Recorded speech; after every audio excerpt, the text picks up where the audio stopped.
यजामहे सुगन्धिं पुष्टिवर्धनम् उर्वारुकमिवन्दनान् मृत्योर्मुक्षीयमामृतात् वसुपरिकल्पयामि द्वारान्ध्रादश्यां नित्यपुष्टां करिष्ये ईश्वरे सर्वभूतानां ताम्योपत्पयेष्यं दिव्यपरिमलगन्धाधारयामि अलङ्कृतां समर्पयामि। ओम शिवाय नमः। महेश्वराय नमः। शम्भवे नमः। पिनाकिने नमः। शेखराय नमः। वामदेवाय नमः। विरूपाक्षाय नमः। वीरलोहिताय नमः। शंकराय नमः। शूलपाणये नमः। खट्वांगिने नमः। शिवविष्टाय नमः। अंबिकानाथाय नमः। श्रीकंठाय नमः। भक्तवत्सलाय नमः। भवाय नमः। शर्वाय नमः। लोकेशाय नमः।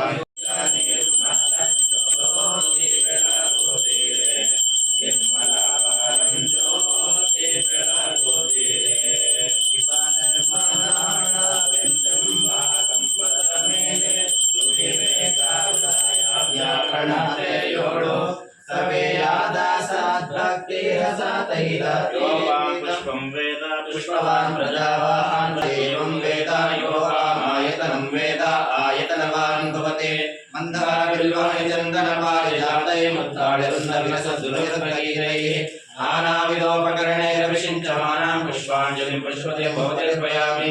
गुरुदेव